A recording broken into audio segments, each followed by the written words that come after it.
soxna si nag dafa génn àdduna maa ngi gis image bi TikTok après may lire commentaire yi ma gis ñu wax ni dafa accouché ba pare ginnaaw bi la décédé ma koy ñaanal suñu borom xaare ko àjjana suuf waaye ci kawam ak ñam fa fekk ñëpp donte nag dee moom amul xale amul mag ku sa àpp jot rek da ngay dem waaye moom li ko yóbbu muy dafa accouché ba pare daal di décédé dafa nekk loo xamante ni lu bëri la luñ koy gis nit ñi tamit di ko jàmbat ci suñu réew mi muy Sénégal nit ñu bëri ñi ngi faatu ci après accouchement loolu nag moo war a nekk ab laaj boo xamante ni lan moo ko waral donte yàlla moo bind dee waaye yàlla mi bind dee tamit mooy wax ñuy moytu wala tamit ñuy xool suñuy wér-gu-yaram donte kër docteur yi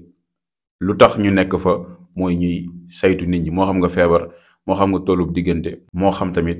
ngay am doom question bi mooy lu ko waral ndax sage-femme ya fa nekk ñoo xamul dara wala dañ leen di négliger ndax des fois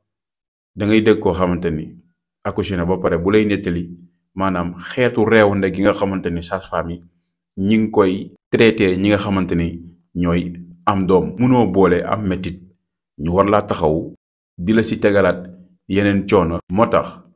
état bi ki nga xamante ni moom lañ dénk wàllum santé mu war a saytuwaat bu baax a baax ñi nga xamante ni ñi ngi accouché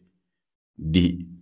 faatu lan moo ko waral ndax kat bu dee ay bitim réew c'est très rare ngay dégg ku fay am doom ñu ni décédé na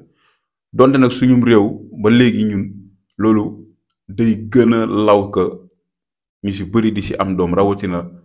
xale yu jigéen yi nga xamante ni dañuy dugg ci sëy ba si seen borom kër yi sax dañuy tiit bu seen jawar yi tollee diggante ndax lu ñuy xalaat mooy léegi gis nañ ni kuy am doom même buñ la ngéntee ba pare sax après dañuy gis ni quelque temps dañ ci jële ay feebar décédé ci loolu nag question la rek boo xamante ni il faut que ñu laaj ñi nga xamante ne ñoo nekk si hôpitaux yi lan mooy problème bi ba ñi am doom bu amee doom ba pare di toog quelque temps di décédé alerte la te lu war a yaatu la fépp gars yi jug si ñu jëm see xool saafara ngeen war a bàyyi ñi stagiaires yi nga xamante ni ñooy nekk si hôpitaux yi ñëw ngeen war leen taxaw bu nit waree am doom ngeen bàyyi leen ñu dem di gérer koo xamante ni tey jii ni ñoom xamuñu si lu bëri te loolu moo am si hôpitaux yi la plupart seen stagiaires yi ngeen di bàyyee maladie du leen ñëw di leen taxaw te ñoom duñu xam ba des fois ñuy am ay jafe-jafe loolu nag lu ma seetlu woon la rek tey yéen soxna yi ngeen moytu bu baax bët mooy bu ngeen tollee diggante ëmb seen image yi ngeen di wane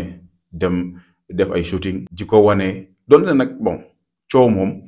muy maanaam làmmiñ am na ñum ci am na ñum cigul waaye léegi dañoo gis ni dañuy roy dàq da ngay ëmb dem ñu photo la après nga publier ko waaw donte ku nekk ak sa choix waaye am na ñoo xamante ni bët jigu leen nañu moytu waaye daal li ma gën a yitteel daal mooy ñu sampoob laaj daal lan moo waral faatu gu bëri gi nga xamante ni sunu mbokku jigéen di ëmb saa bu ñu demee accoucher ba pare dañ ci décédé loolu moom lu war a law la ba ministre de la santé jot si pour que ñu xool bu baax a baax a baax. am na droit wax ni su gisul weer wi du woor xanaa commission bi génn wax wala muy xaar ndigal pour mu woor ñu koy wax grand Youssou Top mu dëkk Sadio moom nag vidéo boobu bi mu ko defee mu viraloon lool ci réseaux sociaux yi ba mu metti imam yooyu nga xamante ni Sadio la ñu dëkk ndax grand Youssou Sadio la dëkk ñu ngi koy tooñ sax di ko wax monsieur le maire ak aussi tamit déguisement bi nga xamante ni mu ngi koy sol xam nga di bëggal gars yi si TikTok bi imam yooyu nag bi Youssou waxee ni gisul weer bi wax ci ay wax mu metti imam yi ñoom it ñu woote su mu jumul ci mairie bu Sadio comme ni ngeen gisee image yi rek Youssou xam nga moom dafa xorom quoi gars yi naan waaw dafa ruus xam nga di ci wax yu bari ba image yi génn bi mu génnee moom Youssou def na vidéo muy vidéo ba ngeen gis mu def ko leeral daal ni ba tey la mu waxoon la waxaat donte loolu avant koor gi la woon mu ni moom gisul weer wi commission bi lay xaar bu gisul commission bi ndigal lay xaar pour jëfe ko pour woor. mu wax nag ni imam yooyu noonu liñ bëggoon mooy jaxase ak affaire de politique la